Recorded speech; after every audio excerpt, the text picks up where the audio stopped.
Assalamualaikum warahmatullahi wabarakatuh. Halo anak-anak. Hari ini kita akan belajar tema 1 organ gerak manusia dan hewan, subtema 2 manusia dan lingkungan, pembelajaran 5. Bagaimana? Sudah siap untuk belajar hari ini? Kalau sudah siap, mari kita mulai pembelajarannya. Apakah kalian lihat gambar berikut ini? Mari kita lihat gambar apa ini. Apa yang sedang anak-anak lakukan di gambar ini? Pernahkah kamu menggayuh sepeda? Organ gerak apa yang dipakai saat menggayuh sepeda?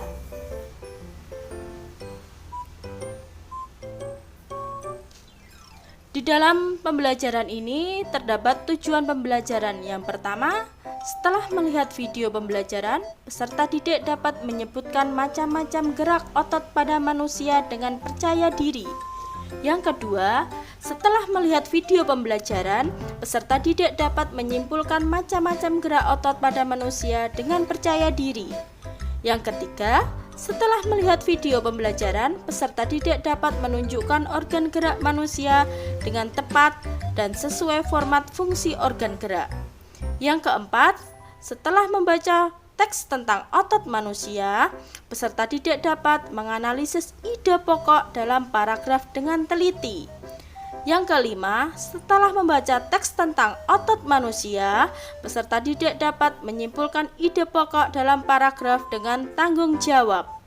Yang keenam, setelah membaca teks tentang otot manusia, peserta didik dapat menyusun laporan pokok pikiran pada sebuah teks dengan format yang telah disediakan. Yang ketujuh, setelah melihat materi di paparan PowerPoint, peserta didik dapat mengidentifikasi cover yang terdapat dalam sebuah gambar dengan teliti. Yang kedelapan, setelah melihat materi di PowerPoint, peserta didik dapat membuat gambar yang terdapat pada cover buku dengan percaya diri. Yang kesembilan, setelah melihat materi di PowerPoint, peserta didik dapat menciptakan contoh cover yang menarik dengan memenuhi unsur-unsur cerita yang telah tersedia. Nah, di sini ada sebuah gambar Pak Tani. Pak Tani sedang apa itu? Pak Tani sedang mencangkul di sawah. Wah, hebat sekali Pak Bejo itu. Sudah tua tetapi masih kuat mencangkul. Tulang dan otot-otot tangannya masih kuat menggayun cangkul yang berat. Kakinya pun masih kukuh berdiri dan berjalan di lumpur yang pekat. Puji Beni. Betul sekali Beni. Pak Bejo sudah terbiasa melakukan hal tersebut semenjak remaja. Dia pun melakukannya sebatas dengan kekuatan dan kemampuannya. Dia tidak pernah memaksakan untuk melakukan kegiatan yang di luar batas kemampuannya. Jika kita paksa, bisa-bisa tangan atau kaki kita bisa cedera, jawab Pak Anton.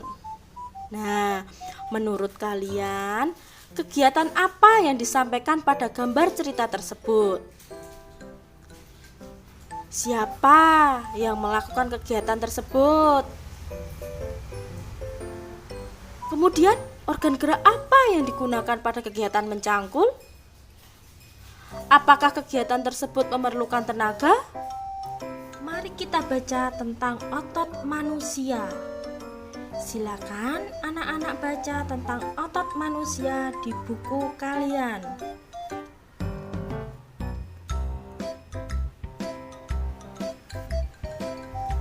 Setelah kalian membaca otot manusia, kalian bisa menentukan ide pokok bacaan tersebut.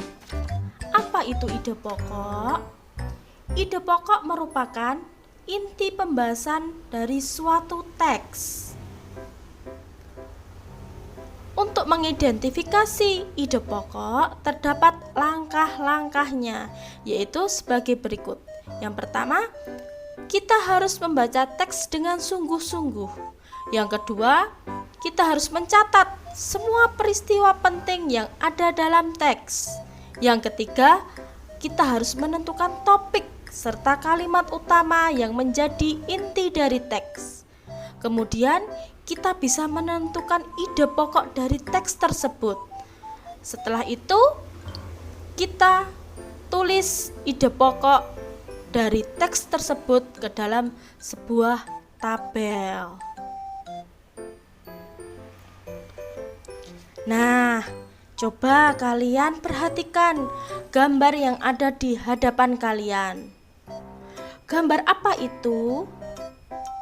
Ya, benar. Gambar pelaksanaan grebek sadranan di lereng Gunung Merapi.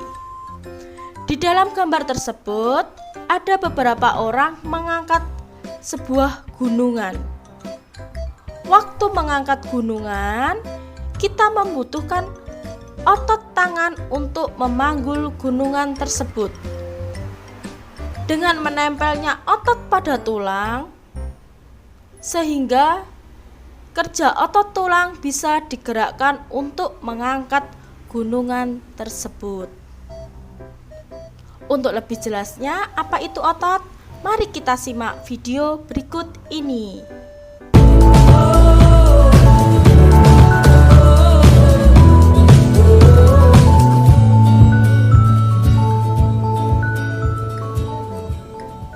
Halo, assalamualaikum. Kembali lagi di channel saya, Hidayat Viral. Pada video kali ini saya akan membahas tentang macam-macam otot manusia dan ciri-cirinya. Tahukah kamu apa itu otot?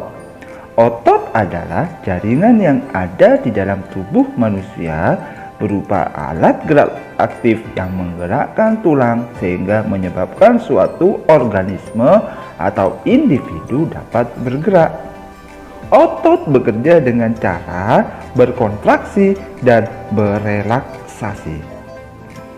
Fungsi otot pada manusia yaitu menjalankan dan melaksanakan kerja, contohnya berjalan, mengangkat, dan memegang, menggerakkan jantung, mengalirkan darah yang terdiri atas zat-zat yaitu nutrisi, oksigen, dan lain-lain. Berdasarkan ciri-cirinya, otot manusia dibagi menjadi 3 macam, yaitu otot polos, otot jantung, dan otot lurik. Otot polos adalah otot yang bekerja tanpa kesadaran kita yang dipengaruhi oleh sistem saraf tak sadar atau saraf otonom. Otot polos dibentuk oleh sel-sel yang berbentuk gelondong, di mana kedua ujungnya runcing dan mempunyai satu inti sel. Di mana ciri-ciri otot polos, waktu kontraksi antara 3 sampai 180 detik. Bentuk dari otot polos adalah gelendong, terletak pada organ dalam, memiliki satu inti sel yang berada di tengah. Pergerakannya dari otot polos lambat dan mudah lelah, dipengaruhi oleh saraf otonom. Otot polos biasanya berada pada bagian usus, saluran peredaran darah, dan otot di saluran kemih. Tidak diperintahkan oleh otak atau tidak dipengaruhi oleh otak. Otot lurik.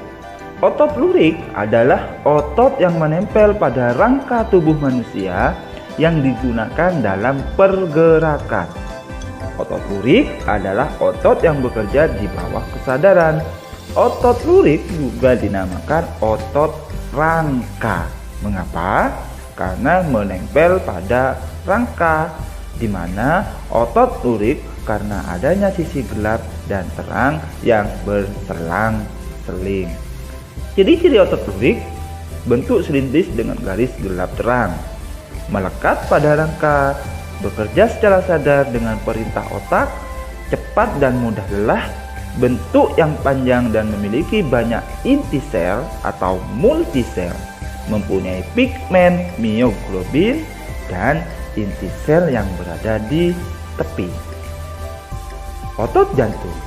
Otot jantung adalah otot yang bekerja secara terus-menerus tanpa istirahat atau berhenti. Otot jantung merupakan perpaduan antara otot lurik dan otot polos. karena adanya persamaan yang ada pada otot jantung.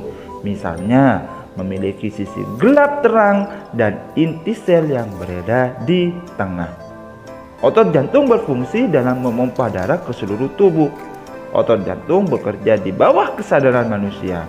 Saraf yang mempengaruhi otot jantung adalah saraf simpatik dan parasimpatik. Ciri-ciri otot jantung berbentuk silindris, memiliki percabangan. Otot jantung terletak pada jantung, memiliki satu inti sel yang berada di tengah, bekerja tanpa kesadaran manusia dan bekerja terus-menerus dan tidak membutuhkan istirahat. Sudah paham kan? Nah, sampai di sini dulu ya pembelajaran kali ini. Semoga bermanfaat. Jangan lupa like, share, dan subscribe ya. Terima kasih. Wassalamualaikum warahmatullahi wabarakatuh.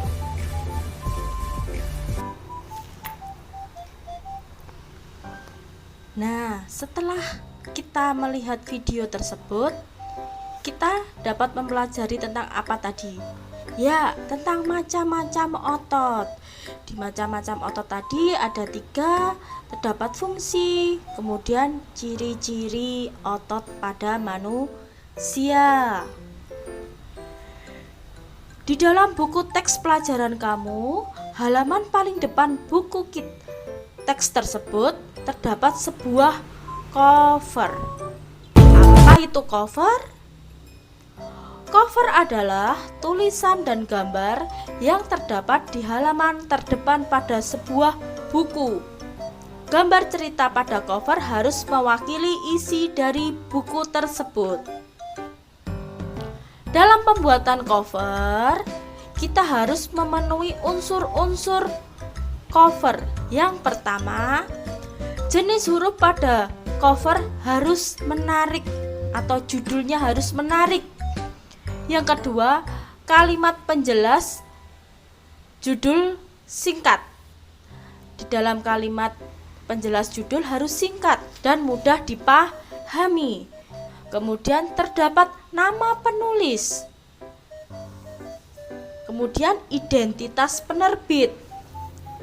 Dan gambar yang ada pada cover harus menarik dan sesuai dengan isi cover tersebut. Yang keenam, terdapat sinopsis isi buku dan terdapat cover belakang. Yang terakhir, identitas buku terdapat pada punggung buku. Kita lihat macam-macam cover berdasarkan kebutuhan buku. Macam-macam cover berdasarkan kebutuhan buku ada cover buku pendidikan, cover buku masakan, dan cover buku cerita. Kemudian ada cover berdasarkan tampilan desain. Di sini ada cover berwarna hitam putih dan jenis huruf sederhana. Kemudian cover penuh warna dan gambar. Di sini ada contoh cover beserta unsur-unsurnya. Terdapat identitas buku pada punggung buku, terdapat nama penulis, kalimat penjelas judul, judul buku, kemudian gambar cover, identitas penerbit, nama penerbit, dan lain-lain. Sampai di sini dulu ya pembelajaran kita pada hari ini. Kurang lebihnya saya mohon maaf. Akhirul kalam, wassalamualaikum warahmatullahi wabarakatuh.